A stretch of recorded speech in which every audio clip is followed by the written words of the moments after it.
Pessoal, vamos começar mais um Cast de Milhões. E a convidada de hoje vai encher a gente de espiritualidade, afeto, culinária. Nádia, adivinha quem é? Chuta. Então, Ju, vem cá, você tá com fome? Eu tô com muito. Mas eu não tô falando dessa fome de comida que a gente come se panzinando, tô falando de conhecimento e positividade. Sempre! Eu sou a pessoa que mais devora o conhecimento. Acho que eu fiquei conhecida Não é? como a pessoa do conhecimento. A Júlia de Milhões. E tá com hoje com quem? Com quem a gente tá? Hoje, Tô curiosa. hoje eu vou te contar um pouquinho como foi a minha história. Vai, conta. Então, algumas pessoas não sabem, eu morei na Irlanda, né? Então eu voltei pro Brasil, né? Larguei tudo aqui, fui pra Irlanda, passei um ano, coisa e tal. Quando eu voltei, a gente volta sempre com o bolso vazio, né? Então, eu voltei naquela bad, meu Deus, o que é que eu vou fazer, coisa e tal. Até volta e meia, explorando o Instagram, que eu encontro essa pessoa maravilhosa, com essa mensagem positiva, né? Então, me auxiliou bastante, né? Em colocar a minha tristeza do lado e sair para passear. Então, eu voltei. Aprendi isso também com ela, Não né? é 100% ok. E agora conta aí pra quem tá ouvindo a gente. Rapaz, eu tô com a mestre Lili. Eu já disse que eu vou chamar ela de Lili. Ela participou do programa Mestre do Sabor. Era da turma da mestre Kátia Barbosa. Ela tem uma filha de 14 anos. Ela é comunicadora. Já foi morar em São Paulo. Quando chegou lá em São Paulo, ela começou essa proximidade com a culinária, né? Ela cozinhava com as amigas, né, em casa. Conta um pouco da tua história. Eu tô com ela, Lili! Muito obrigada. Esses momentos que elas falaram aqui, eu já tô toda feliz da vida, sabia? Muito energizante, sabe? Ver que, porra, que uma mulher dessa aqui, ela contou a minha história. Tipo, eu vou em vários podcasts, entendeu? Eu sei que ela estudou minha história pra falar isso aí. Porque muita gente não sabe que eu tenho filha, muita gente não sabe que eu comecei a cozinhar em São Paulo. Eu sei, é uma atenção, né, que você tá me dedicando. Tô muito feliz de estar aqui, né? Como eu tava falando aqui agora pro pessoal no Instagram, quando eu recebi o convite eu fiquei super feliz, porque eu acho que não só a Bahia, hoje o Brasil e nós mulheres principalmente, nós estamos vibrando pela sua vitória. Eu, particularmente, me sinto muito bem representada por você. E é uma honra para mim estar aqui para aprender com vocês. Não, a honra muito obrigada. É da gente que estar contigo. Porque quando ela chegou, né, eu falei, tua mensagem ela é muito certeira. Então, assim, principalmente para as mulheres pretas, pardas, nordestinas, a gente sabe o quanto que a gente carrega de estigma, de preconceito.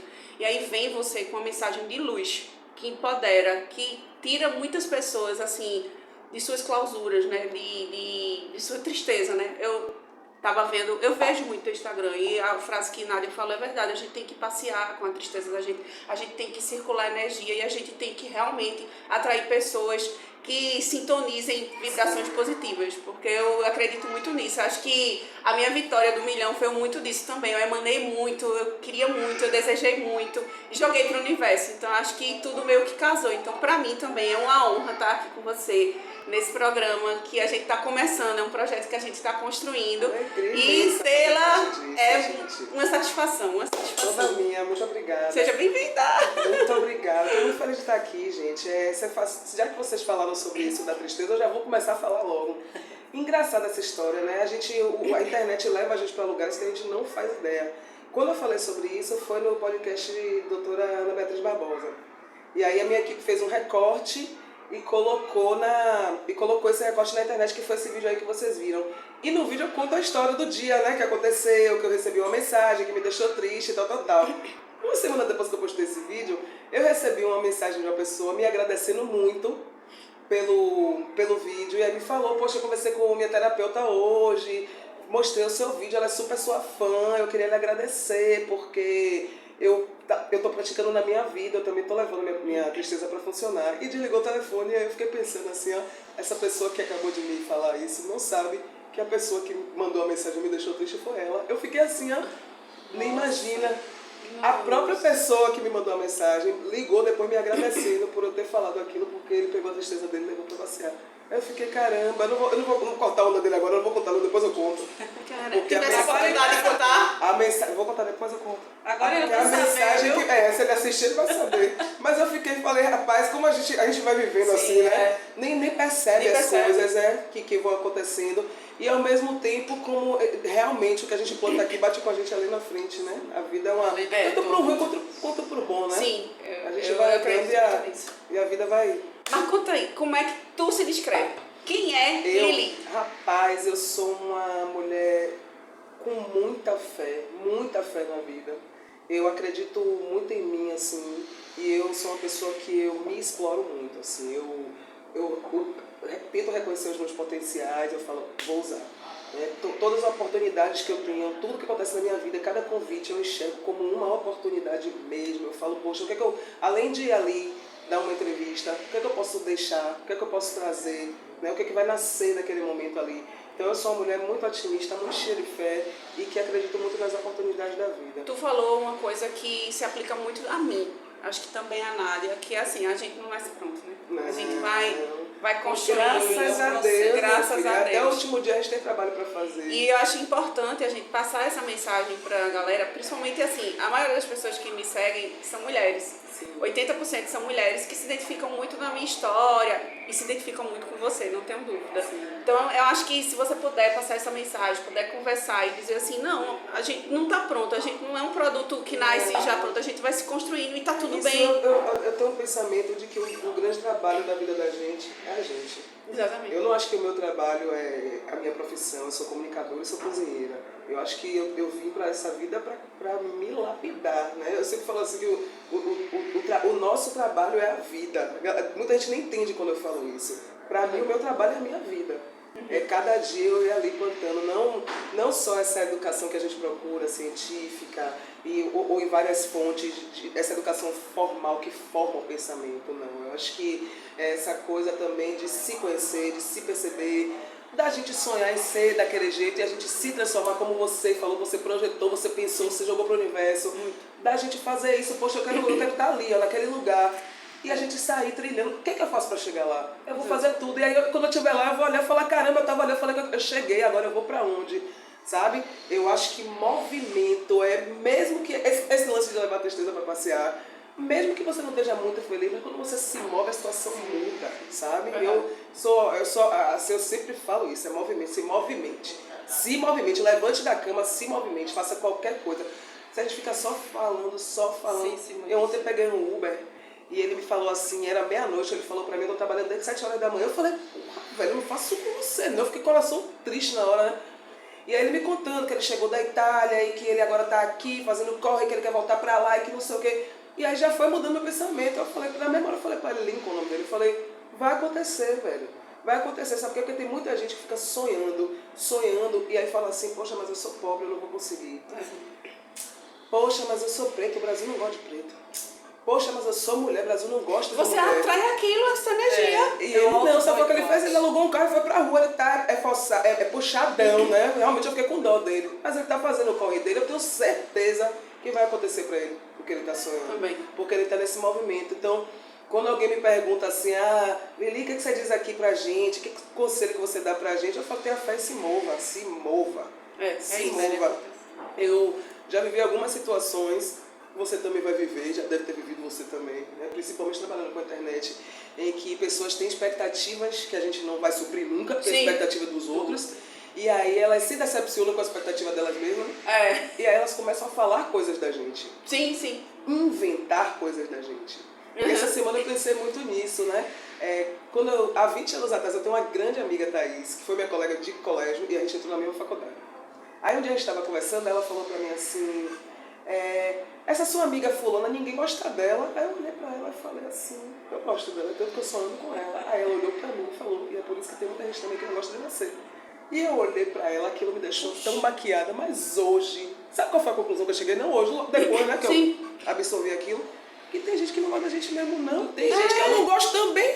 Todo mundo vai gostar de mim. Exato. Entendeu? Minha mãe dizia assim, se Jesus Cristo passou na terra e não agradou todo mundo, imagine eu. Então eu fico observando assim que a nossa vida, as nossas relações são sobre a gente estar aceitando a gente mesmo.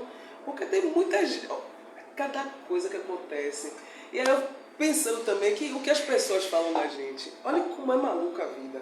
Tem momento da vida que a gente está tão frágil, que uma pessoa fala uma coisa, desmonta a gente. Total. Tem momento da vida que pode ser Deus ali lhe esculhambando e você está de pé porque você sabe quem você é. Então, eu acho que o que as pessoas falam da gente que trabalha com a internet não vai transformar a gente naquilo que elas falam, a gente é, o que a gente é mesmo.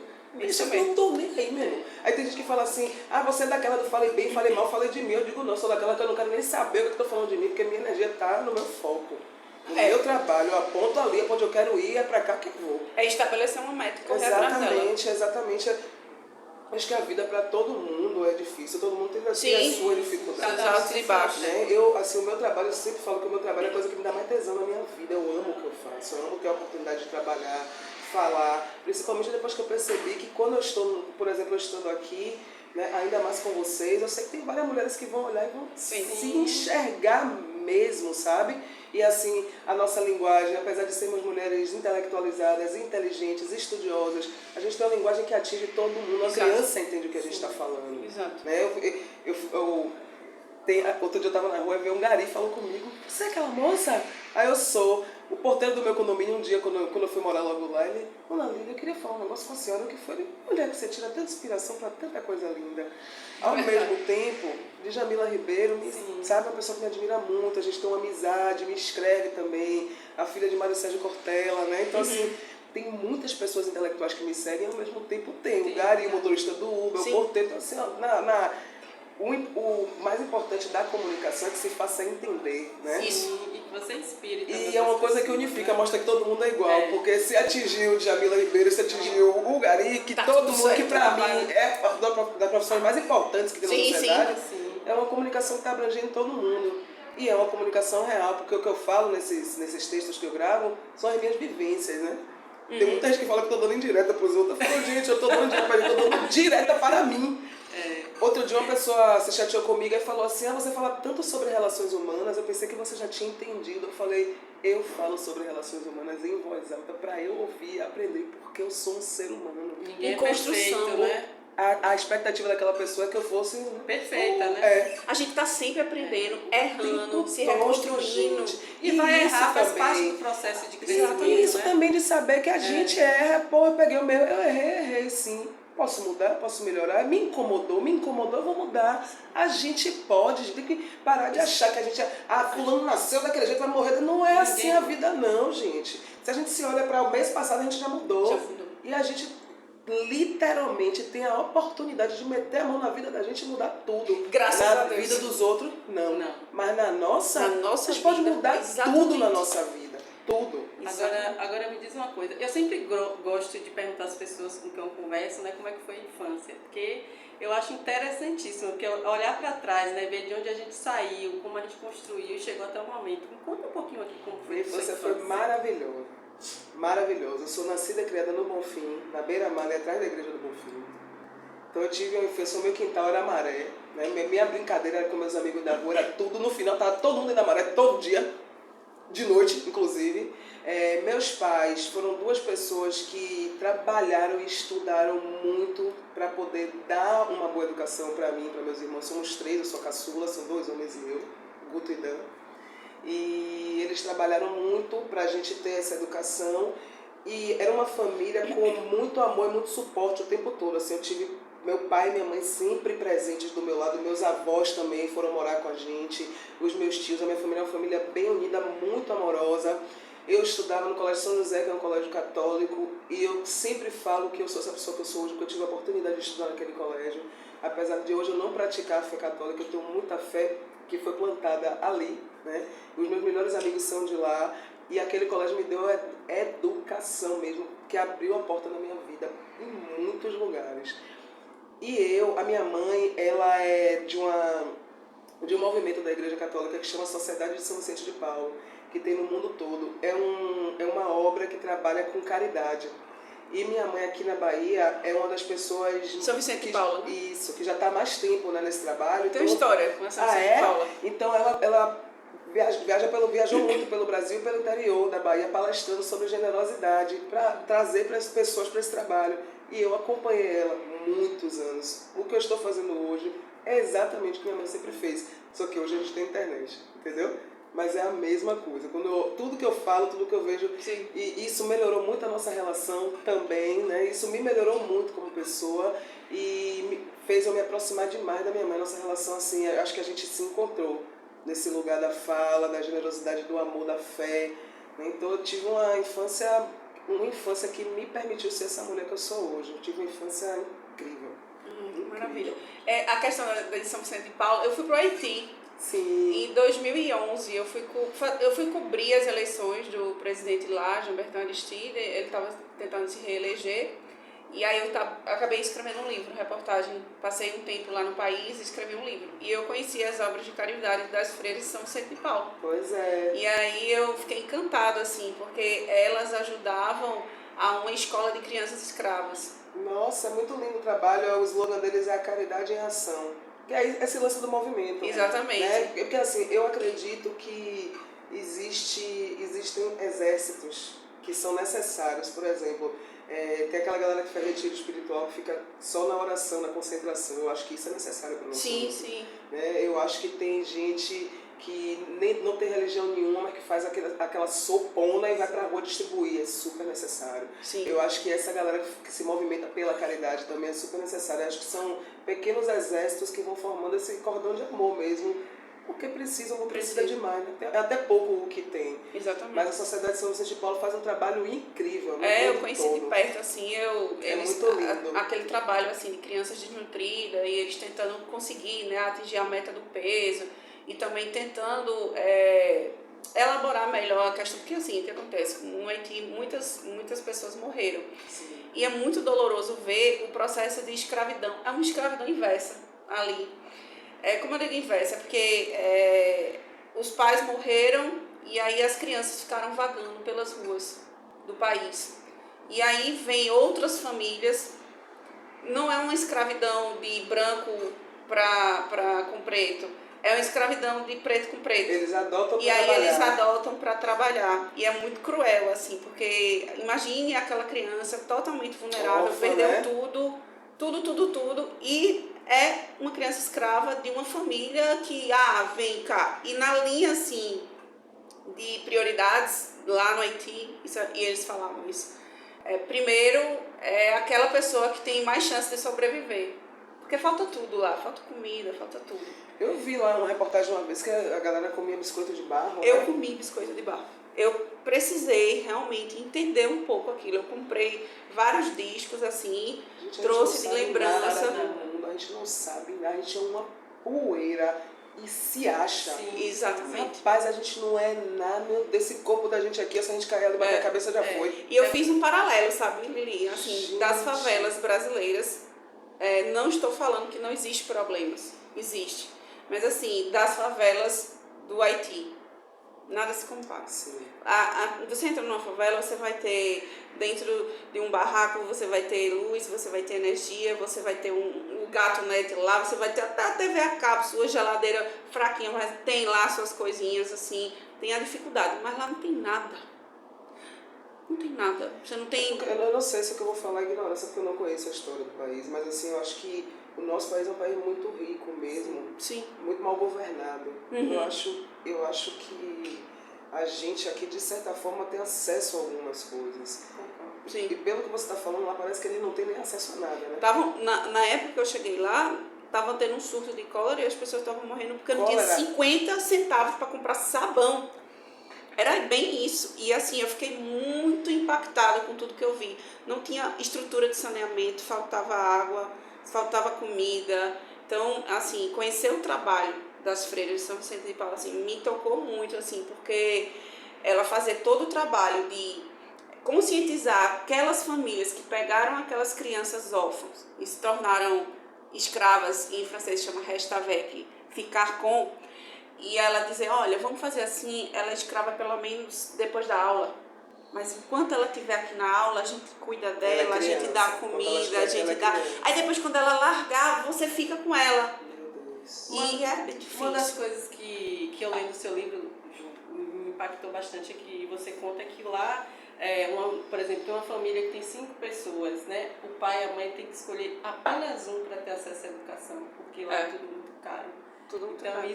isso quando a família pode. Isso quando pode. Então isso me deixou. Aí eu penso assim, minha mãe sempre diz, eu não tenho nada financeiramente para deixar para vocês, então vocês têm que estudar, Minha mãe, porque vocês vão ter uma garantia, oportunidades. Exatamente. É. Aí eu digo, essa é a comparação, né, que acaba fazendo muita diferença, né, quando a gente vai... Minha mãe também fala isso, que o que ela fez foi dar a gente a possibilidade de a gente crescer, trilhar nosso caminho e saber fazer nossas escolhas. E eu acho que essa história aqui é a nossa história. É a nossa história. De verdade. Exatamente. Porque minha mãe não me deixou uma casa, um carro, uma conta, não deixou nada. Mas ela deixou tudo.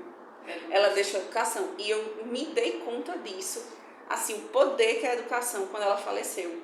Porque quando você tem, quer queira ou não, um esteio, qualquer BO você corre e é o seu porto seguro. Ah, deu um problema, correu. Ah, mamãe, vou ajudar você.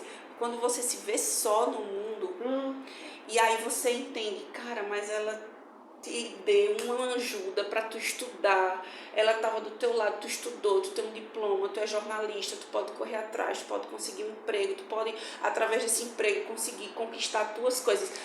Minha mãe deixou tudo, velho. Parece que a pessoa tá com a gente no colo o tempo todo, não parece? Exatamente. Eu disse, aí foi quando eu disse, cara, esse foi o maior legado que ela deixou para mim. E quando eu me dei fé e consciência, eu disse, obrigada, mãe. Porque talvez se ela tivesse deixado um carro, eu já tivesse vendido.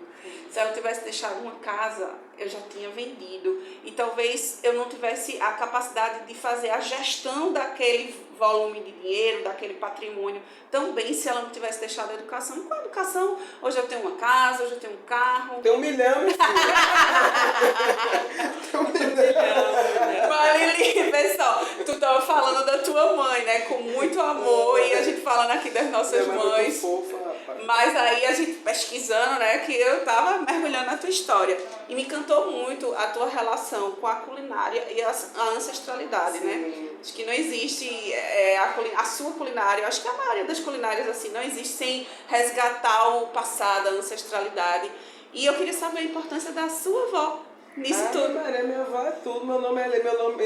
O Lili é porque minha avó era Lili. E aí minha mãe colocou meu nome Lilian porque eu queria que as pessoas me chamassem de Lili. Olha que coisa. Eu, quando era criança, minha avó era quem cozinhava, né?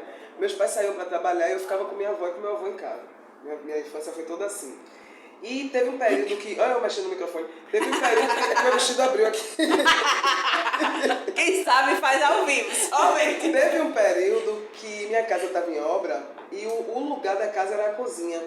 Então ficava, meu avô saía para jogar dominó, para ir na... enfim... E eu ficava com minha avó em casa, meus 2 irmãos na escola, estudavam de manhã, eu estudava à tarde, e o tempo todo na cozinha. E ali eu fazia minha atividade, eu assistia a Xuxa, minha avó cozinhando. E o cheiro? E eu ficava ali assistindo minha avó, eu ficava besta, eu falava, como que minha avó pega um peixe e faz isso, velho? Eu ficava encantada com aquilo, mas eu não sabia fazer nada. E aí quando eu ia, minha avó deixa cozinhar, ela sai daqui, menina, não deixava eu cozinhar. Mas eu passei muitos anos observando minha avó cozinhar. Chegou em 2004, fui morar em São Paulo, fui trabalhar, claro, porque lá vamos para São Paulo ver como é que é, crescer, não sei o quê, vou para São Paulo. Cheguei lá, tive que parar de comer na rua, não tinha dinheiro, né, para ficar comendo na rua todo dia. E aí pegava o telefone aqui, ó, minha mãe, como é que faz isso e aquilo? E eu fazia a comida toda com o telefone aqui. Sério? Pra você. Eu fazia isso também. E tu foi pegando... Aí eu fui cozinhando, me lembrei dos temperos que minha avó, minha mãe, como é o nome desse tempero? Como é o nome desse tempero? Porque a comida da minha mãe é igual da minha avó. Entendeu? E a minha comida é igual a delas. Moleque, tu vai ter que fazer assim. Vai ter que chamar ele pra comer agora. É sério, tô falando. Esse tempero, esse daqui, não sei o que, faça isso, coloquei esse, não sei o que, não sei o que. Chegou uma hora que eu comecei a sentir de leve o gosto da comida da minha avó na panela. Aí eu falei, esse tempero, esse tempero, esse tempero. E eu comecei a cozinhar em casa. E aí, de repente, eu vi que eu sabia cozinhar. E sabia cozinhar bem. Todo mundo pergunta, você aprendeu a cozinhar com quem? Eu falo, olhando minha avó cozinhar. Eu aprendi a cozinhar, olhando a minha avó cozinhar e sentindo o sabor da comida dela. E aí, dessa forma aí, eu fui atrás de um emprego no restaurante. Que legal. E consegui, entrei na cozinha, fiquei 17 anos na cozinha. Mas eu entendi que você fez aqui gastronomia aqui em Salvador, não foi? Depois que eu voltei. Depois que eu voltei. Mas já depois tem da toda uma bagagem experiência, lá. né? Que eu voltei pra cá, já tinha trabalhado, já tinha 7 anos de cozinha, 8, 9. E aí eu voltei pra cá, separei do pai da minha filha, voltei louca pra Salvador, maluca com minha criança no colo. Meu Deus, o que eu vou fazer, o que eu faço, não sei o que. Gastronomia abre um leque imenso, né? Sim. E aí minha mãe, minha filha, te ofendeu, procure o que você quer, eu vou lhe ajudar, não se preocupe, eu e seu pai estamos aqui. E aí alguém falou para mim do Museu da Gastronomia Baiana, que é a escola de culinária do Senac Pelourinho, aquele restaurante. Sim. É um restaurante escola do Senac. E aí eu fui lá, e aí quando eu entrei, chega a me arrepio, eu fui contar de chorar toda vez que eu lembro disso. Quando eu entrei no Senac, eu encontrei com a biblioteca do Senac. E aí quando eu comecei a ler os livros sobre gastronomia, sobre a origem da nossa culinária aqui, né, baiana, sim, que é a origem da culinária brasileira, porque o Brasil começou aqui na Bahia, eu comecei a perceber que eu era uma pessoa, que eu tinha uma história, eu nunca tinha pensado nisso na minha vida, que eu tinha uma história riquíssima, que quem tinha que ter vergonha eram os brancos que foram racistas, que escravizaram, né, nossos antepassados, que eu tinha uma puta de uma história para contar, que sim, que eu era uma grande comunicadora, e eu me apeguei àquilo, eu falei, eu vou contar essa história.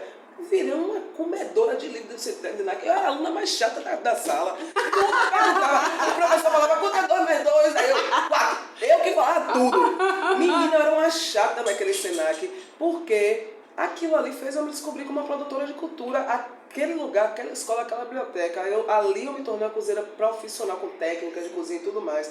Mas eu sempre digo que o mais importante do Senac para mim foi encontrar com a literatura sobre a nossa culinária, porque eu descobri quem eu era. Te reconectou, né? Tua história. Total. Aí meu Deus, eu descobri por que eu temperava a comida do jeito que eu temperava, por que eu ando do jeito que eu ando, por que eu pego na faca do jeito que eu pego. Isso tudo lendo aqueles livros. Sabe o que eu lembrei? Não sei se tu já assistiu aquele filme Ratatouille. Já. Que é incrível, né? Tipo, quando aquele crítico, né, de culinária vai e ele começa a provar, ele vai na infância. Era um prato super simples, não lembro agora qual era o prato que foi servido para ele, que foi feito pelo ratinho, né? E ele foi na infância. É a memória dele. Mas é demais, gente. É gustativa e olfativa. Lembrou uma coisa que a mãe dele, eu acho que era a avó, que cozinhou. E aí é isso. É essa ligação que... Comida é isso, pô. Comida, a culinária, ela conta a nossa história mesmo, até diante da gente chegar aqui. E eu acho que ela amarra esse laço de família, sabe? Porque é isso, quando eu estava lá em São Paulo, eu sentia um vazio. E eu estar aqui com minha mãe cozinhando no telefone preenchia aquele vazio. Talvez eu tenha me tornado cozinheira por causa da saudade que eu tinha da minha família, sabe? Porque quando eu estava ali, no fogão, no restaurante trabalhando... Tu te sentia próximo. Nossa, eu falava, meu Deus... Quando eu comecei a cozinhar, eu chorava todo dia na cozinha. Eu ficava emocionada. Porque era como se estivesse me preenchendo aquilo de verdade, sabe? Transformou minha vida. E a gente, né, baiano, né, que tem, em geral são famílias grandes, a gente tem esse momento de sentar à mesa, conversar, todo mundo junto. Tem essa questão do afeto, né? E as primeiras pessoas que a gente tem de memória de cozinhar são as nossas mães, né? Nossas mães, nossas vós. Você acredita que existe nesse seu modo de cozinhar, de trazer essas reflexões pra gente, o afeto e o feminismo? Existe de forma consciente. Porque eu fui me resgatando e tendo percepções. Mas hoje, né, como eu já entendo a minha história com a culinária e com a minha família, esse laço nosso, eu já entendo. E hoje, como eu sou uma pessoa pública também, eu faço as coisas intencionadas. Eu não falo só para mulher preta, não. Eu falo para mulher de forma geral, entendeu? Eu quero que as mulheres elas percebam, porque as mulheres no Brasil sofrem muito, independente da cor. Óbvio que mulher preta pior, mulher trans pior ainda, né? Mas todas nós sofremos muito. Então eu quero que as mulheres entendam que sim, a gente pode, e assim, gente, sucesso é parâmetro, entendeu? O que é sucesso pra você não é o que é sucesso não é pra ela, não é o que é pra uma Ivete Sangalo, entendeu? Pra cada pessoa, e assim, e é você se olhar e se sentir feliz com o que você tá fazendo, não é a quantidade de dinheiro que você tem no banco, pô. Hoje eu não tinha dinheiro nenhum, hoje graças a Deus minha vida melhorou, mas hoje eu sei que não é o dinheiro. Mas não é o dinheiro. Dinheiro é massa. Amo, sou capricorniana, eu amo trabalho e amo dinheiro. Mas não é tudo, e não preenche a sua felicidade. É aquela outra coisa. Isso que você falou de sua mãe deixou o maior legado pra você, que não foi a casa, que não foi o carro, que não foi o dinheiro. Não é o dinheiro. O que faz brilhar.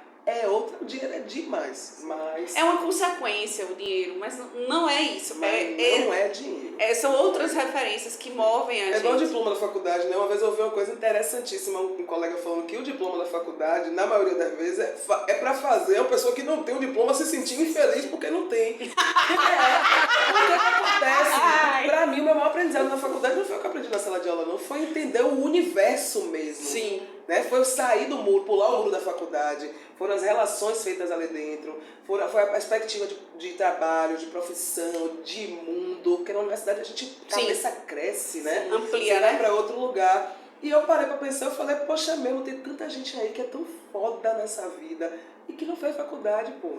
Então assim, tudo na sociedade tem uma coisa pra nivelar, né? Tava no avião ontem, o cara falando, prioridade, grupo 1, grupo 2, grupo 3, grupo 4. Aí o cara falou atrás de mim, dando risada, aí ele falou, agora veja, eles fazem isso tudo pra todo mundo subir no ônibus. E ir pro avião.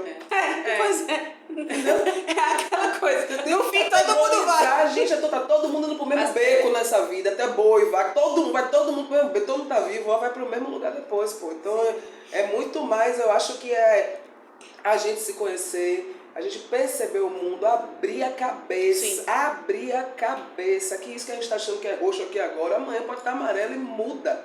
As coisas mudam, assim como a gente muda. As pessoas falam assim, Lili, onde é que você se inspira tanto? Eu falo na vida. Como assim na vida? Eu falo, preste atenção na vida, pô, a vida mostra tudo pra gente. Às vezes eu tô conversando com alguém, a pessoa fala uma frase, eu pego o celular e digo, vou botar no bom dia isso aqui, ó. Anoto na mesma hora, porque são as relações que fazem a gente amadurecer, mudar, se transformar, crescer. Sim, total. Eu fico atento o tempo todo, assim. Todas as vezes quando eu saio de casa pra alguma coisa, eu faço uma oração assim, aí a frase que eu sempre falo é, meu Deus, me traga pra cá. Meu Deus, me traga pra cá. Sim. Porque eu quero estar aqui agora, entendeu? Eu quero estar lá no Festival Verão, que é mais tarde. Eu agora estou aqui. Viver o presente. E esse momento é o melhor momento, é agora. Estou viva aqui agora, vivendo esse momento, entendeu? Eu sempre falo pra mim isso. Não, eu acho muito importante. Quando eu entrei em depressão, logo após assim, a minha mãe ter falecido, é uma das coisas. O meu terapeuta e psiquiatra, ele é da linha budista. Eu não sei o nomezinho que leva, mas é como se ele lecionasse para as pessoas que estavam entrando. Eu estou esquecida, é um nomezinho que leva, mas ele é budista. E uma das coisas que ele fez para eu começar a diminuir minha ansiedade, estar no presente, ele foi me dando técnicas. Ele diz assim, vai lavar prato. E eu sem entender. Minha nossa, fazer o quê? Você não tá ficando doido. Não é possível a pessoa vai melhorar o quê? Viver uma depressão. E aí ele disse, lavou o prato hoje? Lavei. E eu sem entender, né? Aí depois de muito tempo lavando o prato, aí ele disse assim, lavou o prato, lavando o prato? Aí eu disse, sem pressa. Foi quando ele me explicou a técnica. Você estava presente. Sem pressa, sem querer, agoniada de se livrar dos pratos para correr, para fazer outra coisa, pensando na sensação da água escorrendo pelo prato e você só lavando o prato, só o prato. Gente, que maravilhoso ele. Ele disse assim, eu disse, pensei, ele disse assim, você está no presente. Eu quis trazer você para o presente, porque você estava ou no passado ou no futuro. Então, quando eu pedi para você ir comendo, se for o caso, bota uma plaquinha, estou comendo, tira o celular. Quando eu pedi para você lavar o prato, quando eu pedi para você ir tomar banho, sentindo a água escorrendo no seu corpo, sem você cantar, sem você nada, eu estava dando técnicas de meditação, só que diferentes, mas eu estava tentando te trazer para o presente, porque se você está lavando o prato, correndo, porque precisa ir embora, não sei o que lá, você não está conseguindo viver outras coisas. Imagina lavar um prato. Tem até um bom dia que eu fiz que falava isso, que se você está aqui, mas seu pensamento está lá, você não está em lugar nenhum. Exatamente. Na verdade, você não está em lugar nenhum. E você acredita que ele conseguiu me trazer para o meu instante? Acredito. Eu tô te vendo, eu tô te vendo. E eu fiquei assim, centrada, passada, como pretérita, porque assim, foram técnicas... Pretérita. Porque foram coisas assim, tão simples, e que depois eu fui entendendo. No começo eu dizia, você não tá doido, mas depois eu fui entendendo qual era a mensagem, e aí foi tudo lindo quando as coisas se encaixam. Eu acho que quando a gente tá com esses processos aí, a gente se distancia tanto que a gente começa a pensar em coisas muito enormes, esquece que a gente é formado por essas coisas pequenininhas, que é dormir, tomar um café, escovar o dente, tomar um banho, levantar, né? Levantar, quando você está conseguindo levantar é uma grande coisa também. Isso. A gente é formado de muitas coisinhas o tempo inteiro ali. Quando a gente está muito disperso, a gente fica pensando em coisas imensas que a gente nunca vai conseguir mudar aquilo. A gente quer mudar logo. Não, amanhã eu vou estar melhor. Hoje eu vou ter esse plano de noite que amanhã de manhã vai estar tudo certo. É uma ansiedade, né, que é constante, a gente não consegue. Gente, por que todo mundo sente ansiedade, gente? Eu sei que tem gente que tem Sim, a doença sim, da sim. ansiedade, mas todo mundo sente, né? Eu tenho uma sensação que, assim, os meios digitais, eles pioraram. Com certeza. E eu acho que piora ainda mais. Vocês viram o Big Brother? A menina que saiu? Sim, era isso que eu ia falar. Eu fiquei Era isso que eu ia falar, porque, aquilo, né? assim, piora ainda mais porque, assim, você fica escravo de um número, escravo de uma viralização. E eu sem comparar também, né? E você vê a realidade que não é. E se comparar, a gente só se bota pra baixo. Exatamente. Ninguém se compara se achando melhor que o outro. Quando a gente tá nisso, já tá deprimido, já sabe que tá mal. E assim, você vende uma coisa que você não é o tempo todo aquilo. E uma das coisas que eu tento na minha rede social é passar uma mensagem assim, que eu vou ter dia que eu vou estar empoderadíssima. Mas vai ter dia que eu vou estar vestida à vontade com a minha filha e eu não vou estar em condição de estar me maquiando para poder dizer, gente, tudo bom, tô passando aqui para dar um oi, hoje foi corrido, meu dia foi assim, sabe? Eu sou uma pessoa real. Sim. E eu preciso passar eu sinto, Júlia, que eu preciso passar essa mensagem. Sim. Porque quanto mais eu me naturalizo, quanto mais eu mostro a minha vida como ela é, sabe? Sem tantos filtros, Sim. eu acho que eu passo uma mensagem mais saudável do que uma pessoa que está o tempo todo montada, que não é... Com certeza. Olha, Júlia, eu agora tenho tido oportunidades de... Para mim, são escolhas, né? Eu tenho tido a oportunidade de estar no meio de grandes artistas e perceber que ali não é o meu lugar, entendeu? Sim. Que aquilo ali não é pra mim. Porque eu sou uma mulher de verdade. Eu não tô o tempo todo Eu tenho essa sensação. Né? Ontem eu encontrei com a Juliana Alves. Ela foi do Big Brother. Sabe que é a Juliana Alves, que é atriz? Eu sei, ela tava na Casa do Verão. Eu tava lá ontem. Eu fui convidada, mas eu tava cansada. Todo mundo quer te encontrar hoje, minha filha. Vamos pra todo mundo lá. Pois é, e ela falou, ela rapidinho, assim, ela chegou no meu ouvido, ela falou uma coisa, ela falou, porque você sabe que a minha opção não foi pela fama, né? A minha opção foi por ser feliz, foi por realizar os meus sonhos. Porque ela se tornou uma grande atriz, ela é do casting da Globo mesmo há muitos anos, mas ela realmente tem essa vida assim, que acompanha, ela vê a dedicação à família, né? A filha, tá viajando, ela tá realizando projetos, assim, uma mulher muito família, que viaja pelo mundo. Então não pegou a energia dela e focou nessa parte de relações públicas, de marketing, de fama, sabe? E eu acho que a minha vida vai por esse lugar. Pra gente, é inevitável ficar conhecido.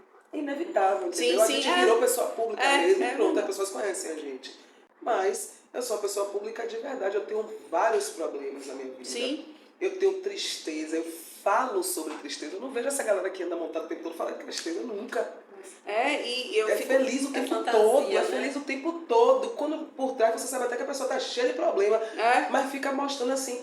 Também não acho ruim. Talvez se eu tivesse preparo emocional para isso, eu fizesse, porque você ganha muito dinheiro fazendo isso. Sim. Mas o meu lugar é o lugar de uma mulher normal mesmo. Eu quero curtir a tranquilidade de um dia ser uma pessoa comum, desimportante.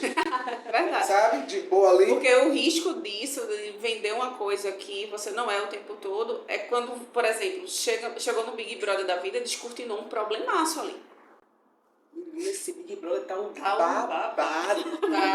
Tá um babado. Gente, tá um babado. Você olha assim... Eu não quero nem falar, porque daqui a pouco eu não receber processo. Eu não tenho nem 3 semanas completas, né? Menina. E agora você sim, fica- tá rolando esse processo de racismo pesado no Davi, hein, gente? É total. É a questão da... Gente, como que as pessoas... é isso, o racismo. Rapaz, racismo é uma parada tão burra. Racismo causa um problema econômico imenso pro país, sabe, velho? E causa todos esses problemas. Racismo mata, as pessoas não entendem quando a gente fala que racismo mata. Racismo mata de depressão, pô. Mata. Acima mata as pessoas que não entendem. Quando eu entro no elevador, a pessoa segura a alça da bolsa, as pessoas acham que não acontece isso comigo, não. Outro dia aqui, ó, deve ter uns 5, 6 meses, me pegaram, a polícia me pegou na estrada do coco, botou a arma na minha cabeça, eu com minha filha. Sério? Voltando do aeroporto. Eu vi o relato. Foi. Eu a 500 metros da minha casa. E eu olhando pra ele assim, eu falava assim, moço, que necessidade tem de você estar fazendo isso? Eu sou trabalhadora igual o senhor. O outro policial me reconheceu. E aí ficou pedindo pra eu ficar calada. E eu sem entender porque que ele não estava interferindo. Porque o outro é que era o comandante da guarnição. Entendeu? Rapaz, o cara me esculachou com a arma na minha testa, porra. Comigo, que necessidade tem? E aí eu fiquei olhando pra cara dele, pensando, eu moro aqui, eu moro numa rua de playboy, num condomínio de playboy. Se fosse minha vizinha que é loura do olho azul, ele ia fazer isso? Não ia. Não ia. É porque é preto, preta. E eu acho que talvez eles fiquem também chateados da gente... Poder ascender, né? Vai lá, mulher preta, mudar de lugar na sociedade, não pode não. Não pode não. Não pode não. Mude, mas não mostre não. Não pode, não pode, a gente não pode. As pessoas não querem que a gente se mova, sabe? É verdade. É terrível isso aí.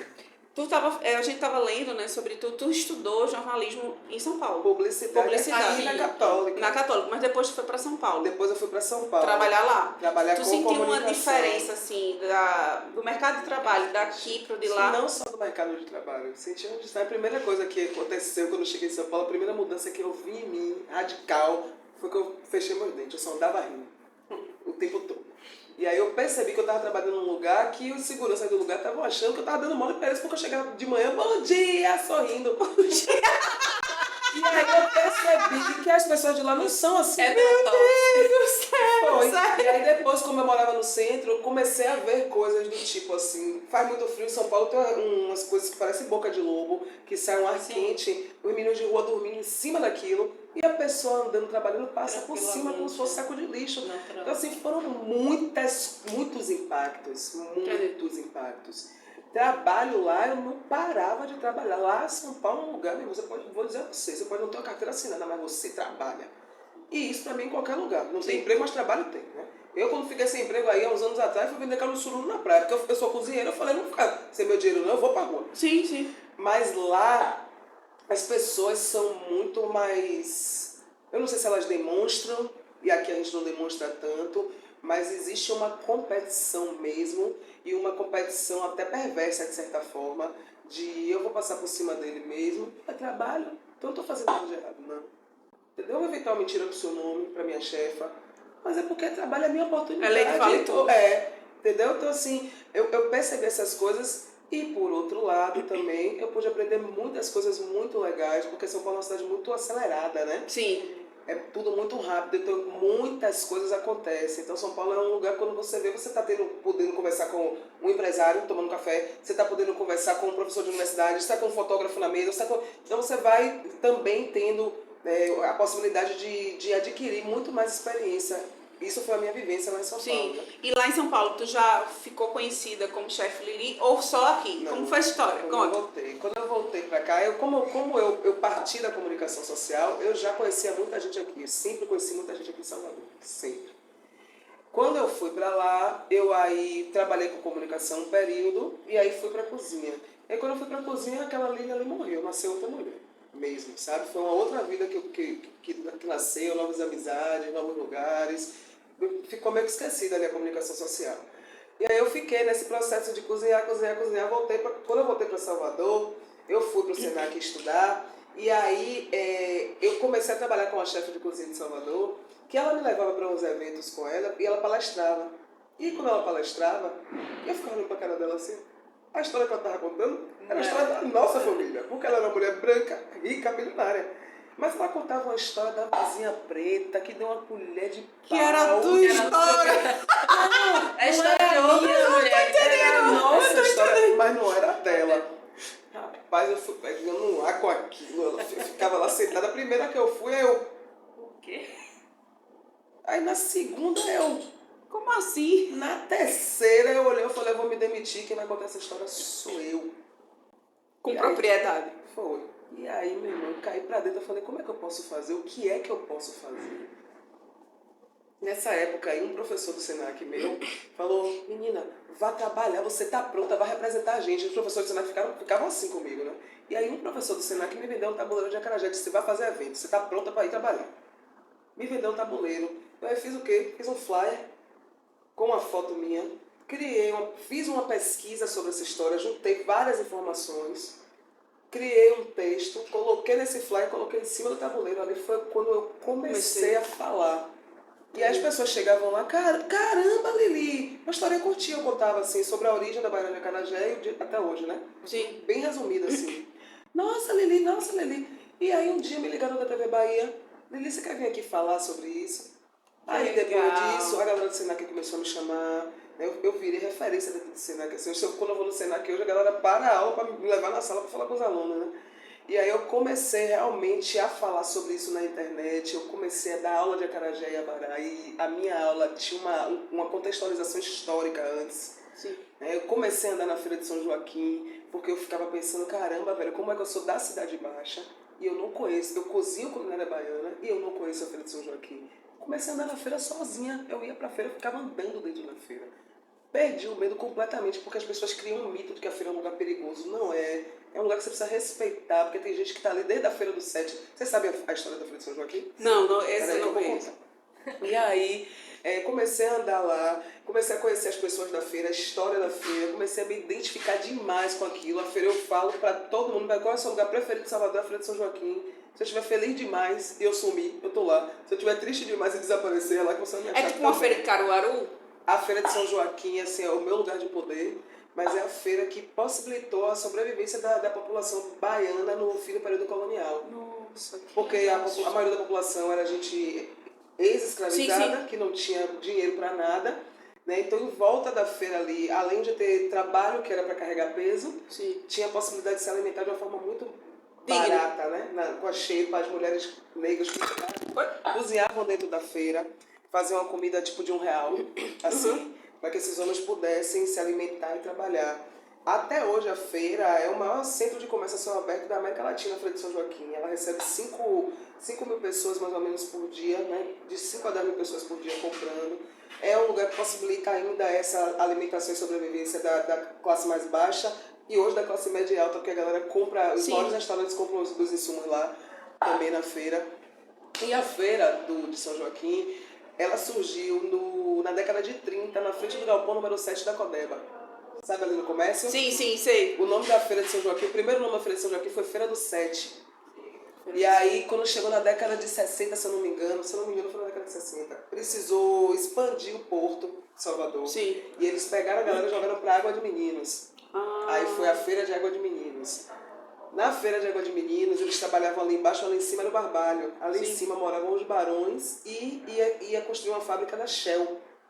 Tocaram fogo na Feira de Água de Meninos para tirar a galera dali. A galera ficou na beira da pista vendendo as coisas. Aí uma concessionária chamada Portela chegou ali e convocou a galera e falou: a gente vai colocar vocês num outro lugar na Enseada de São Joaquim. E levou para ali, para aquele lugar. O nome daquele lugar é Enseada de São Joaquim. Por isso que o nome é Feira de São Joaquim. Tem até um filme estrelado por Antônio Pitanga. Me fala se eu não me engano, é Sol Sob a Lama.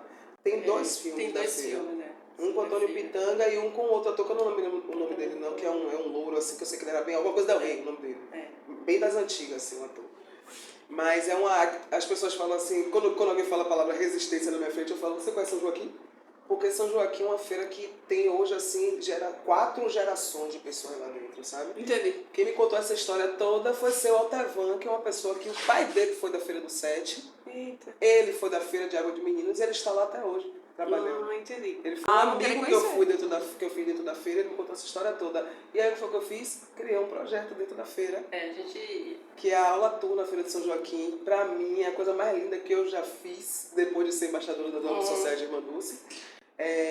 Que às vezes eu falo: caramba, eu criei esse projeto porque eu acho muito legal. Eu pego a galera, levo pela feira antiga, paro em alguns pontos, inclusive na loja de seu Altevan, ele conta a história da feira toda. Eu levo a galera para conversar com as pessoas da feira. Depois a gente entra na rua que a galera chama de Rua do Camarão, mas eu chamo de Rua do Acarajé, que é onde vende tudo para comida baiana, aquela avenida, né? E ali a gente vai parando e aí eu vou contando a história do acarajé, mostrando os insumos, o pessoal pega, a galera recebe vouchers e aí vai pegando os ingredientes. E quando chega na última loja, que é a loja de Zeu, que é meu amigo também, Zeu, a loja dele, de um lado é a loja, do outro lado é um lugar onde eles manipulam o feijão pro abará e pro acarajé. Então lá tem uma bacia imensa que fica o feijão, a gente pode ver o processo de descascar, de moer. E aí no fim da rua tem Dona Ivete, que é a única mulher que vende acarajé dentro da Feira de São Joaquim, que é minha parceira. Que e aí eu dou uma legal. aula de acarajé dentro dessa loja de Dona Ivete. Aí tu faz isso uma vez ao mês, como é? Tem anos que eu não faço, porque Não tô tendo tempo. Quando tu for fazer, a gente vai querer ir. Eu tô querendo fazer uma turma especial, entendeu? Não como era antes, que eu cobrava pra galera ir, coisa e tal. Porque eu não tô tendo tempo, mas é um projeto que eu sou apaixonada. A minha pretensão com esse projeto era que esse projeto fosse para a mão do pessoal da feira. Sim, eu sim. nunca tive interesse em ganhar dinheiro na feira, porque eu sou uma visitante naquele lugar, entendeu? Sim. Então, assim, tanto que a galera que trabalhava comigo são as crianças que trabalham na feira, que são meus amigos também, que era Milena e Cauã, que trabalhavam comigo. Tudo que eu precisava, eles sabiam, peraí, tia, saiu correndo e voltavam para pegar. Eu pagava eles, né, pedia autorização para a família deles, que também trabalhava na feira. Eu queria muito que isso tivesse ido pra frente com a galera da feira, né? Porque a feira é deles lá. A feira, eu acho super injusto alguém ganhar dinheiro naquela feira. Sim. Que não eles, né? Que não eles, exatamente. Ô Lili, tu tava falando que tu é embaixadora, né? Da educação. Do César, Centro Educacional Santo Antônio, que é a escola de Manduce lá em Simões Filho. Que eu queria falar sobre isso com você. Eu já ia pedir. Eu vou falar com o pessoal do César sobre você. É claro que eles já te conhecem, né? Mas vou falar com o Mari e tal, passar o contato. O César, Irmã Dulce não é, uma mulher visionária. Sim. Irmã Dulce, quando ela fez lá o Hospital Santo Antônio, lá no Bebezeiro, né? Lá em minhas áreas, que a gente se acha porque é vizinho de Irmã Dulce. Se acha. Eu mesmo me acho. Eu me acho que eu conheci Irmã Dulce, tive com ela umas 3 ou 4 vezes na minha infância, porque quem estudava no São José levava a gente pra lá. Ai, tinha um grupo sério? de jovens, levava. Nossa, eu me lembro muito do rostinho dela, ela abençoava assim, de pertinho, ela chegava fazendo oração pertinho assim, né, gente? Lembro muito de Irmã Dulce, muito dela, assim.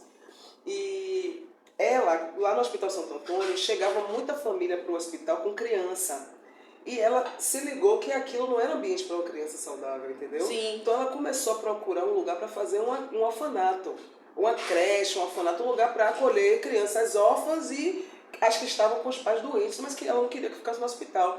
Então ela saiu e mandou, a mulher era virada na zorra, ela saiu andando, e aí Simões Filho, ela achou uma fazenda, um terreno vazio.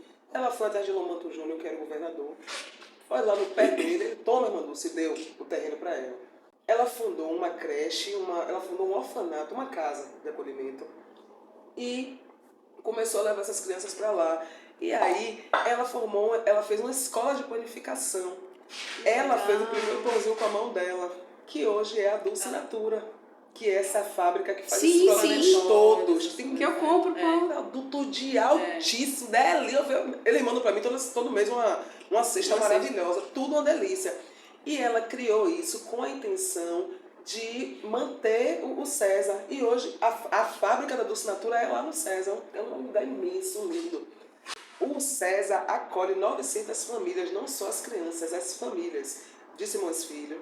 Lá tem serviço social, dentista, psicólogo, escola de música, escola de teatro, escola de cerâmica, clube da leitura, cinema, vários esportes. Os projetos, o fundamental é a prefeitura, o ensino médio é governo. Todos os projetos, durante o ano todo, culminam no fim do ano com uma grande peça teatral, envolvendo música, cultura. Esse último ano foi a cultura do maracatu, que eles exploraram, assim. Então, assim, é um trabalho lindíssimo. E é lindo como a equipe de Irmã Dulce trabalha. Eles falam de Irmã Dulce, nós, né? Como se ela estivesse dentro de uma sala delegando as coisas, sabe?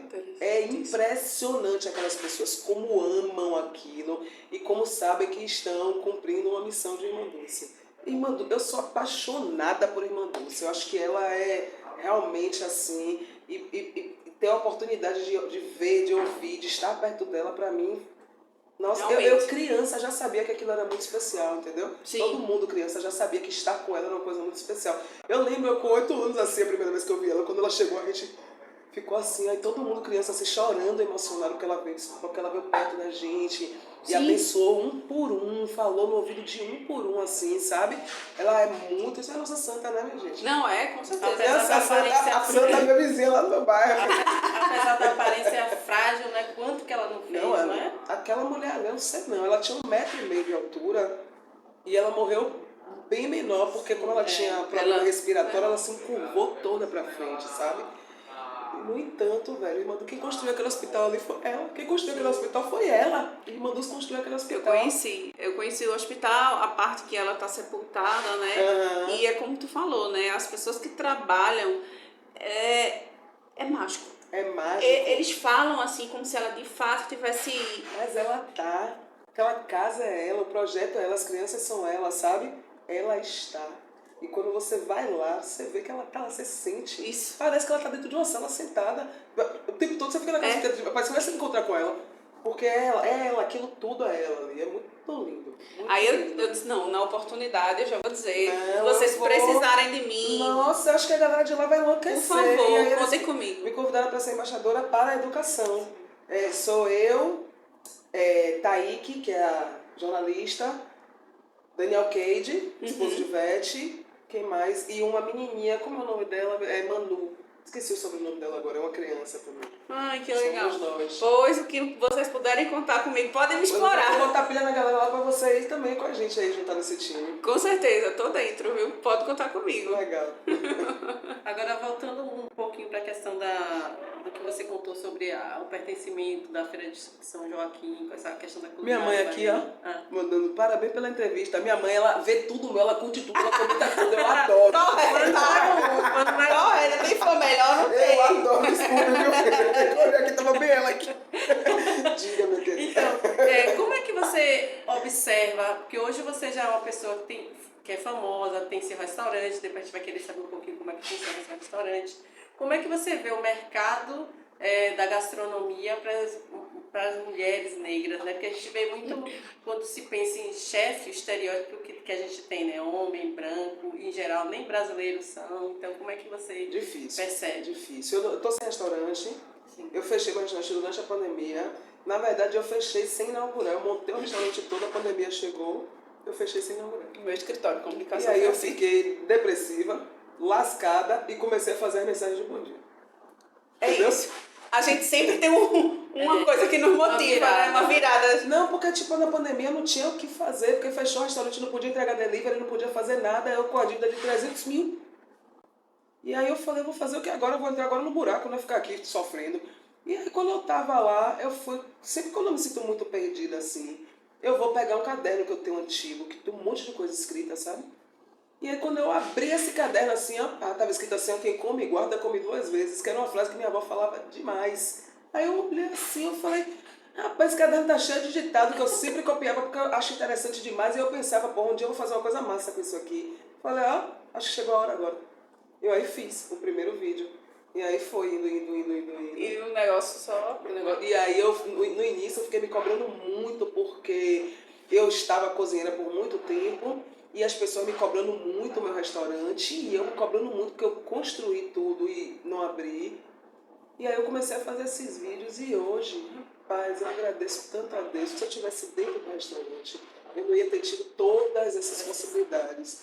Eu hoje vou abrir um outro restaurante, mas já estabelecida, bem mais tranquila. Então, o Africana Bahia era o restaurante? Não, ou é outro projeto? Bahia era o nome da minha pesquisa. Ah, Que eu te falei que eu comecei a colocar os Sim, slides, sim, depois sim. eu comecei a palestrar e dar aula. Ah, não sei o quê. perfeito. Isso tudo aí eu chamo de E Africana Bahia. essas palestras estão ativas? Estão ativas. Estão ativas, estão sendo reformuladas agora, estou dando um outro visual para elas assim, né? Trazer É bom mais saber foco, que eu música. tô montando um instituto.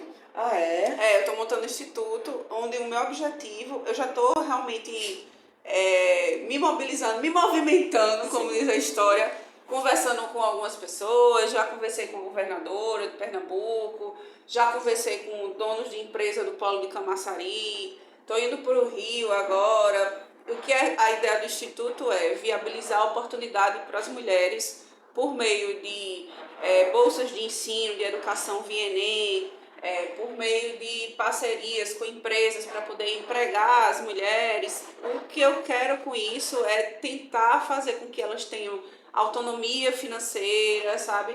Ou que elas consigam, por meio da educação, no futuro, galgar os espaços que elas merecem. Muito legal. Entendeu? Então, assim, dentro desse instituto, a ideia também é startar um projeto de palestrantes só mulheres. E aí eu tô já meio que levantando. Pode colocar meu nome aí que eu já tô dentro. Eu já tô dentro. Eu adoro. E assim, a minha palestra, eu conto meio que eu junto a história da minha vida mesmo. E aí eu venho até o dia de hoje, porque eu sou um puta case de sucesso na internet, entendeu? Ah, com certeza. Eu disse, não, vou Eu tinha conversar com 13 ela. mil seguidores quando eu comecei a fazer isso daí. Em 2 anos eu cheguei a 1 milhão de seguidores. Eu sou uma mulher preta da cidade de baixo, tenho 43 anos de idade, sou cozinheira, sou um queizão. Queizão. Aí quando eu disse, queizão. preciso conversar com ela, porque a ideia da gente é trazer muitas mulheres pra gente, por meio das nossas experiências de vida, cada uma com sua expertise, a gente ir desconstruindo o machismo, a gente Sim. ir educando e a gente ir se fortalecendo, né? Sim. Porque Se quanto mais transformando mulheres... no que a gente quer ser, né? Exatamente. Quando eu era mais nova, quando eu fui estudar na Católica, né? Era uma faculdade que tinha um monte de rico lá dentro, né? E aí eu comecei logo a namorar com um cara que na minha cabeça ele era rico, né? E aí... Porque pra contar pra tu conta E só. aí, eu tô falando disso aqui agora, assim, eu tô realmente mudando, viu? Porque tem coisas que eu não falava e hoje eu percebo, né? Que eu falo. E assim, por um momento eu senti um pouco de vergonha da minha vida, né? Porque eu achava que ele e outras pessoas eram, assim, que era... A tábua de salvação. Não, eu tinha vergonha mesmo de que eu me achava pobre, entendeu? Sim, sim. Enfim, da cidade baixa, coisa de jovem que tem, né? Mas eu acho que todo mundo que vem de origem muito humilde, né? E que passa por isso. Sim. Eu já passei também. E aí, hoje, quando eu olho pra trás, outro dia eu tava me lembrando disso, dessa minha relação com ele. Eu me lembrei da vergonha que eu sentia de mim, né? E hoje, quando eu olho, a coisa mais maravilhosa que eu tenho na minha vida é a minha história. Sim. Quando eu vou num lugar, o povo me paga pra ir lá contar a história da minha vida. A coisa mais incrível que eu tenho é a minha história. E eu falo, caramba, como que um dia eu pude ter vergonha de mim? Se aquele pedaço dali, um pedaço tão importante também Sim. da minha caminhada, sabe? Eu também compartilho desse mesmo sentimento, né? Porque sempre também com vergonha da minha história. E hoje, depois que tudo isso aconteceu na minha vida, eu disse, cara, eu tenho Que uma orgulho. puta história e eu nunca Que orgulho. me dei conta disso. E hoje também sendo convidada, recebendo para poder falar e por meio do meu relato empoderar outras pessoas, inspirar, né? Exatamente. Nossa, eu vejo a vida é muito... A gente não sabe de nada. Não sabe de nada. A gente não sabe de nada. Hoje, quando eu tô num lugar falando hoje, que eu falo que em 2014 eu comprei um garrafão e fui vender caldo de sururu na praia, a galera fica espantada. Nossa, como é que você chegou aqui? Eu me mexi. É isso. Eu me mexi, eu me movimentei. Podia não fazer dinheiro, mas eu tava me mexendo o tempo todo. Tem uma história que eu gosto sempre de falar, né? Que foge um pouco do assunto, Não, vou vir pra por minha favor. família agora. Mas essa é uma história que eu gosto sempre de falar, porque foi uma das maiores vivências e aprendizados da minha vida. O meu pai faleceu, vai fazer 6 anos agora. E eu e meu pai, a gente brigava demais, porque a gente é muito parecido. Muito. Eu sou meu pai. A gente brigava demais, brigava. E eu ficava períodos de mal com meu pai, sem falar com ele. Quando chegou no dia 29 de julho de 2018, eu estava na casa de uma amiga minha, em Piatã, com minha filha. E aí minha mãe ligou pra mim e falou assim, Lilian, a gente tá querendo ir ver seu irmão em Feira de Santana e a gente quer levar a Liz. Liz é minha filha. Sim. A gente pode passar aí pra pegar ela? Eu falei, claro, minha mãe. E aí eles passaram mais ou menos umas 6h30 da manhã na casa dessa minha amiga pra pegar minha filha. Eu desci no prédio com minha filha, meu pai estava dentro do carro, eu fiquei olhando, dei um beijo à minha mãe, levei minha filha, e ele ficou dentro do carro, me olhando e eu olhando pra cara dele. E eu olhei pra ele, eu falei, caramba, que vontade de abraçar meu pai. E aí eu falei assim, ó, chega de briga, amanhã, quando eu acordar, a primeira coisa que eu vou fazer é dar um abraço ao meu pai. Tu não teve tempo. O que foi que aconteceu? No outro dia de manhã, meu pai morreu antes da gente se encontrar. Ele teve o quê, mulher? Teve um infarto. Meu Deus. Eu gosto de contar essa história para dizer às pessoas que não deixe para depois as coisas não, gente. Quando a gente perde tempo, quando a gente deixa a coisa importante para depois, a gente não perde tempo, Sim. a gente perde vida. Exatamente. A gente perde vida, entendeu? Assim, hoje eu tenho uma relação maravilhosa com meu pai, que eu tenho um querido amigo Zé, lá de São Paulo, que ele me viu um dia chorando muito contando essa história, e ele falou para mim assim, me chamou, ele falou assim, eu percebi que seu pai estava com você. E eu queria te falar que a sua relação com seu pai, ela continua. Ele é o seu ancestral mais próximo, a sua relação com ele não vai acabar nunca. Se resolva com ele agora, ele está com você. E assim, eu estou me resolvendo com meu pai na terapia até hoje. Sim. Né? Ele é muito presente na minha vida, da minha família toda. Mas eu tive que tomar essa pancada na cara para entender que a gente não pode deixar coisa importante para depois, não. Principalmente coisa de família. Eu tive que tomar essa pancada para melhorar minha relação com minha mãe. Sim. Entendeu? Porque como eu brigava muito com meu pai, eu ficava dizendo, minha mãe defende minha mãe não gosta de mim. sabe? Essas coisas. Uhum.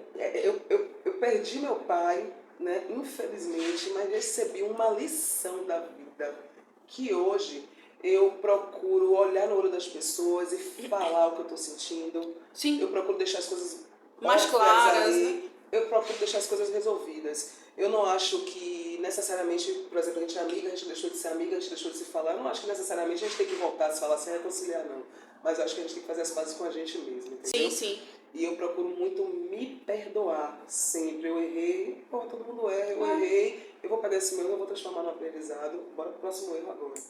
Né? Mas nunca se deixar para depois, e nem deixar para depois coisas que são muito importantes. Essa procrastinação é péssima. A gente deixa coisa importante para depois, a gente se arrepende demais. Sim, sim. Era um abraço, né? Mas uma das coisas que eu aprendi com a morte da minha mãe, e que parece até muito clichê, mas é a mais pura verdade, é que ela tá em mim. É impressionante isso, tipo assim, faço uma coisa, até um movimento da minha mão, eu digo, cara, minha mãe tá em mim. Então, assim, quando você diz, eu tô tentando, né, eu tô nesse diálogo interno, ele tá em você. Em tudo que você faz, em tudo que você pensa. Em tudo. Tá eu tudo sou certo. igual a ele, hoje eu percebo assim, que eu sou igual ao meu pai.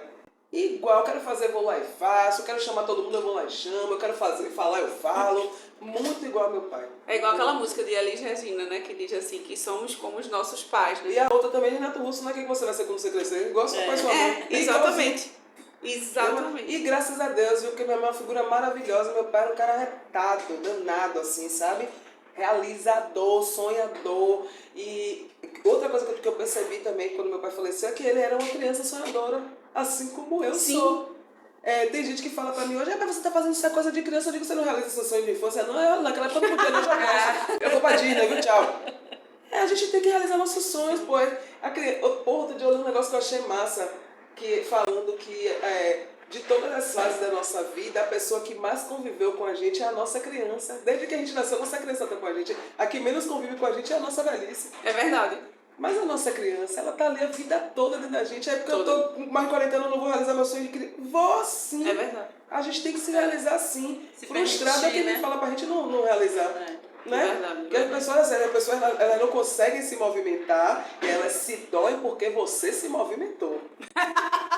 Tem muito assim na internet. Nossa, ela não consegue sair do lugar. E aí quando você sai do lugar, Lilian mudou, Lilian tá mudada. Presta mais não. Que menina ali depois que ficou conhecida, não presta mais pra nada, tá tirando uma onda. Eu fico assim, um infeliz desse, rapaz, não fez nada na vida, tá falando dos outros, rapaz. Agora você todo mundo olha pra você e vê essa pessoa sempre positiva, né? A gente olha, consegue... A gente sente, né? A energia daqui tá de milhões. De milhões. Você sempre foi essa pessoa positiva? Sempre fui. Sempre fui. Meus amigos de infância falam pra mim que hoje milhares de pessoas têm a possibilidade de conhecer uma pessoa que eles sempre conheceram. Eu amo ouvir isso, porque são meus amigos de infância mesmo. Sim. Vários deles falam isso pra mim. Outro dia a Michelle, uma grande amiga minha, ela falou pra mim, ela falou, amiga, que incrível, você sempre foi essa pessoa, você sempre foi a pessoa que ouviu, você sempre foi a pessoa que acolheu, você sempre foi a pessoa que tinha um abraço pra dar, você sempre foi a pessoa que pegava a gente da escola e levava pra sua casa pra almoçar. Né? Eu sempre fui essa pessoa. Ai, que bacana. Lili, a entrevista tá terminando. Ah, não, mentira! Tá Ai, terminando. por quê? Ele que mandou. Mas deixa eu te falar. Isso é coisa de homem. Isso é coisa de homem. Foi você. Vou amarrar compromissos aqui, pessoal. Eu vou trazer ela pra dentro das palestras do Instituto. Então a gente vai formalizar essa parceria sim. Meu Deus, que honra, meu Deus, fazer uma coisa com você, meu E eu quero muito que vocês precisarem de mim lá nas obras da Irmã Dulce. Eu vou ligar pra Pode Mariotti, botar. Eu vou linda, maravilhosa. E pode me botar com a faixa lá. Você vai amar. Eu tenho certeza. Você vai amar, porque é um trabalho de educação que foi forjado na fé de Irmã Dulce e que brotou. Eu tô indo dia 5 para as aulas inaugurais de Pernambuco. A da 19 aqui também da Bahia. Eu fui convidada da rede de ensino pública de ambos os estados. E eu tô realmente, assim, emprestando meu nome, a minha imagem, o que Então vocês a gente puderem. vai lá junta. Vamos. A gente vai lá junto. Vamos Deixa sim. passar carnaval aí agora. Eu ligo para as meninas, a gente marca e vai lá. Pronto, fechou. Agora eu quero que você deixe uma mensagem. Aquelas mensagens, assim, lindas, maravilhosas, potentes, que eu não sei. Deixa eu pensar numa coisa bem... Pra- Pra mim é até difícil deixar uma mensagem assim. Eu não vou falar Mas muito, assim, não vou pra falar muito. mulherada, sabe? Deixa eu pensar. Principalmente assim, eu recebo muitas mensagens do pessoal falando assim, Julie, a educação transformou a minha vida. A educação transformou a vida de Nádia. A educação transformou a tua vida. Então eu queria que tu falasse um pouco sobre como a educação ela pode transformar a vida das pessoas. Se for o caso, você pode fazer um relato pessoal, mas assim, é importante, eu acho que a gente, como você é embaixadora da causa, né, é a gente tocar realmente, bater nessa tecla, porque eu acho que a educação ela é a chave de tudo, né? Com a educação, com conhecimento, a gente sabe a importância da saúde, da vacinação, a gente sabe a importância que o ensino traz na vida da gente, para a gente construir nossos sonhos materiais e também pessoais, sabe? Eu acho que educação é a chave de tudo. É para combater o, né? para combater o machismo, Saber né? os nossos direitos também, né? Exatamente. Ontem eu tava, como eu te falei, né? Postei a foto, né? Que eu tinha conseguido comprar um carro e tal, não sei o que lá. E aí, no meio dos comentários, eles diziam, mas você está ficando coroa, né? Que vergonha. E aí, eu vergonha por ele, né? É, gente. Aí eu fiz questão de dar o print do negócio e postei lá nos meus stories e marquei a pessoa. Aí a pessoa veio pedir desculpa a mim. Aí eu também fiz questão de printar a desculpa dela e subir nos stories. Eu disse assim, o bom é que a gente aprende junto e ressignifica. Exatamente. E eu chamei essa pessoa pra gente falar sobre machismo, etarismo e ele topou. Então, pra mim, eu acho que é isso. O nosso papel como mulher é educar. É educar Nossa, tanto as mulheres, isso. porque tem mulheres que são machistas, mas sobretudo os homens, né? Pra gente poder trazer uma sociedade mais igualitária, mais justa, menos assimétrica, com mais oportunidade pra gente, que a gente dispute os espaços de poder, do que seja, mas assim, pede igualdade, ganhando o mesmo salário, sendo tratado com o mesmo respeito. Eu acho que para além da disputa, a gente tem direito a ocupar os nossos espaços. A liberdade de escolha, né? Exatamente. Tem uma coisa que me chama muita atenção, eu sempre me pergunto em que lugar foi que trocou esse lugar da força, porque a mulher é muito mais forte do que o homem. Sim. Né? A gente gera uma pessoa dentro da barriga e bota pra fora pela vagina. Os caras não conseguem acertar nem a mira do mijo. Boa! E eu fico me perguntando em que lugar foi. O cinegrafista tá rindo porque concorda. Ele concorda. Faz xixi na tampa do vaso. É o homem concordando.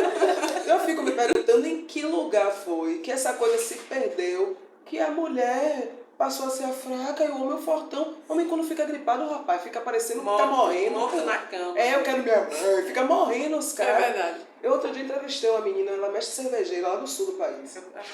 Super premiada ela, prêmios internacionais e coisa e tal. E aí ela falou pra mim, Lili, se você botar cervejeiro no Google, vai aparecer um homem. Se você botar cervejeiro, aparece uma geladeira.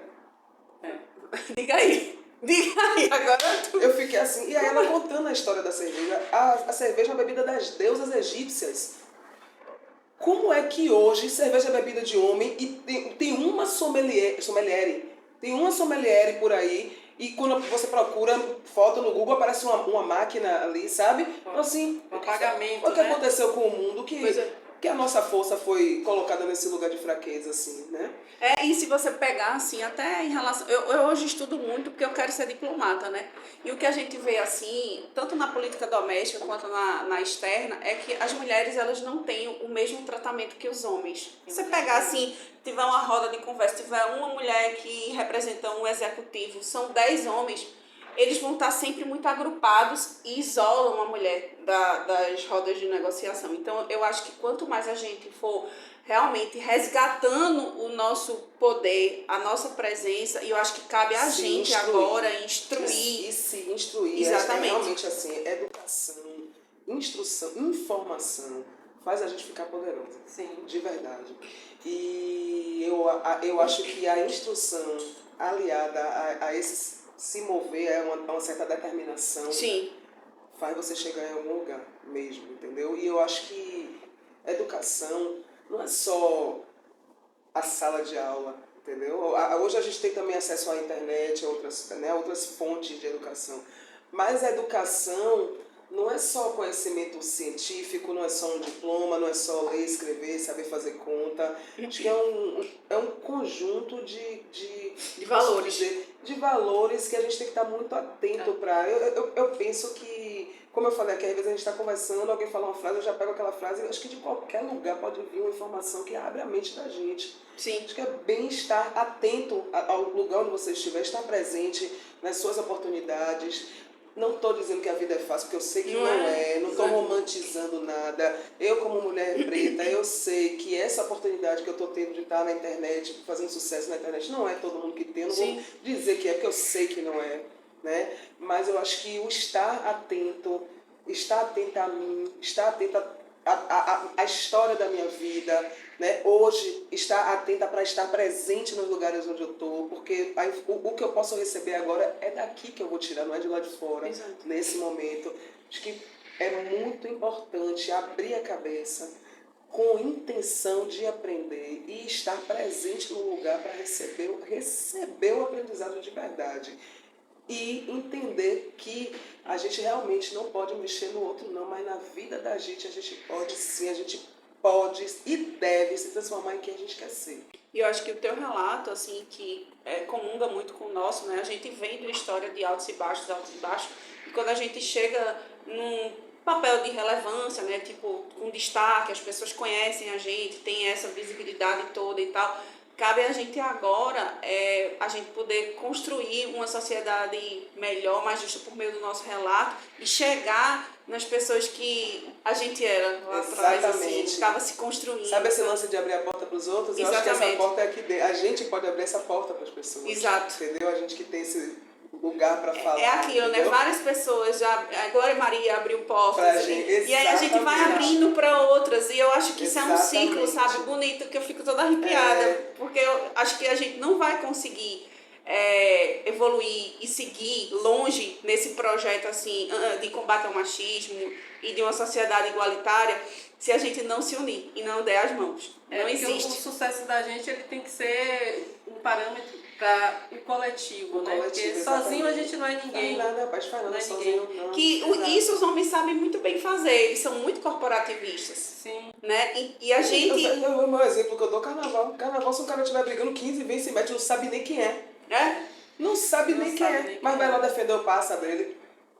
Mas é que historicamente as mulheres foram ensinadas a competirem. Era isso que eu ia falar, né? Então, e esse ensinamento vem dos homens. Porque eles não querem que a gente seja amigas, sim. né? Eu gosto de homem, mas homem não tem muita coisa boa pra ensinar pra gente. Não. Miro vai sair daqui. E como dizem por aí, homem gosta mesmo de homem. Homem gosta, não, disso daí eu não tenho dúvida. Homem não gosta de mulher, não. Gosta de mulher, não. Homem não gosta de mulher, não, velho. Homem gosta de homem. Então, de certa forma, a gente tem que aprender com eles, né? Ele quer explorar a mulher, em todos os sentidos, mas gostar de querer... Mulher pro homem é meio que um status também, né? É pra mostrar, assim, né? Ou pra explorar, ou pra mostrar, enfim, né? Não, tô brincando, gente. Deve ter homem bom por aí. Ela não tá botando todo mundo... Quem sabe, né? Viu, Joyce, minha psicanalista? Mentira. Ô, gente... Deixa eu agradecer a Joyce. Obrigada, viu, Joyce? Todo lugar que eu vou, eu agradeço a Joyce, porque se não fosse por ela, eu estaria louca. Minha psicanalista. Não, a gente tem que agradecer. Minha psicanalista é maravilhosa, que toda segunda, às 7 horas da manhã, ela tá lá me chamando pra fazer minha consulta. Tem um amigo meu que é assim, tu faz terapia, tu larga quando, assim, mais ou menos? Menino, eu só vou largar 7 dias depois que eu falecer. Aí ele dá um bug na cabeça dele. Eu não vou largar. Eu não posso largar não, senão eu fico despirocada. Aí assim, até esse trabalho que eu tô fazendo, eu tenho percebido que ele é um trabalho de, digamos assim, medicina. Um trabalho de cura, sim, sabe? E é uma coisa que demanda muito de mim, porque eu tenho preocupação com isso. Eu não chego lá, copio e faço. Eu escrevo, eu vejo o que eu tô falando. Antes de postar, eu falo, porra, como é que eu vou botar isso aqui na minha vida? Eu tô fazendo isso. E dá pra fazer? Se não der pra fazer, eu não vou nem falar. A palavra tem poder. Entendeu? Se não der pra eu fazer na minha vida, eu não vou nem chegar a falar pros outros. Isso é demagogia, né? Então, assim, existe um investimento emocional, psicológico naquilo dali. Eu quero ser uma referência positiva para as pessoas. Isso me demanda muita energia. Então eu me cuido muito, assim. Eu posso desandar em tudo na minha terapia, eu não largo de jeito nenhum, assim. E digo a todo mundo, terapia deve ser para todo mundo, até para morador de rua. Uma pena que nem todo mundo tem acesso, porque terapia não é coisa de mim. Terapia é uma medicina, como a gente vai no médico, mesmo a gente precisa cuidar da cabeça. E uma das coisas que eu vou querer, já estou implementando assim num projeto, é a gente dar a possibilidade das pessoas, das mulheres, fazerem terapia online e ter assistência jurídica por meio desse instituto. Olha, estou me movimentando para isso. É novidade por aí. Essa mulher, viu? Menina danada, viu? Eu quero, pode me chamar que eu vou. Tamo junto. Pode me chamar que eu vou. Gente, eu tô me despedindo aqui de Lili, já virei best dela. Ela nem sabe, mas já sou a best dela. Minha vida mudou assim que eu vejo que minha vida mudou. Foi um prazer, querida. Prazer todo meu, minha Vamos querida. manter essa conexão de milhões. Vamos sim. Com Uma honra certeza. minha ter essa mulher tão potente. Eu com uma mulher de milhões aqui. Já era naninha, minha gente. A galera que eu andava, os amigos que eu tinha. Agora tá podendo. Eu tava falando pro amigo meu, né, que eu fui pra Paris e um amigo meu me emprestou um sobretudo, né? Aí eu encontrei com ele outro dia, eu falando pra ele, eu falei, olha meu querido, quando eu vesti seu sobretudo perto da Torre Eiffel, ele deu tanta risada, eu peguei a foto e falei, olha pra quê? Chique agora. Poder, né? Mas é isso também, sobre a gente se construir, sabe? O meu objetivo para esse ano em relações, em ter relações com as pessoas, é estar um pouco mais atento. É claro que a gente não sabe quem é o outro olhando.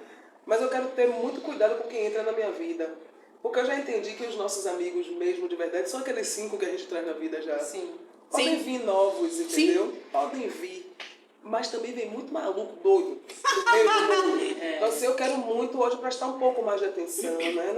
Não estar tão aberta para tantas coisas. Dizer não. Sim. Eu acho que você também deve estar passando por isso. Tem muita oportunidade, mas tem oportunidade que não é pra gente. Sim, sim. Tem coisa que não é pra gente. Não é Exato. tudo que tá ali é meu. Não, sabe? Então eu tô nesse cuidado. Esse ano, pra mim, é um ano de eu realmente focar em me lapidar e ficar comigo e fazer minha coisa acontecer. Eu falo pra galera, todo mundo tem uma coisa, né? Faça a sua coisa, acenda a sua coisa dentro de você, faça acontecer. Esse ano, pra mim, é o ano de eu fazer a minha coisa acender mesmo, acontecer. Vai acender, mulher. Já acendeu. Eu tô de muita fé. Obrigada Eu por que tudo. agradeço, Ana Maria. Muito obrigada. Muito melhor do que eu imaginei. Eu tô feliz agora. Vou pra casa. Eu também. Como você falou, vai voltar gigante e eu. Já sou grande e vou voltar como? Olha o meu tamanho. É uma oportunidade na vida estar aqui com você. Imagina quantas pessoas que não tá aqui agora. Com você. E a gente vai se ver mais tarde, né? Vamos, Quantas acho que pessoas não. queriam estar no lugar da gente? Oi, gente. Oportunidade maravilhosa. Mulheres poderosas. A gente tá indo, pessoal, se despedindo de mais um Cast de Milhões. Beijo! Muito obrigada.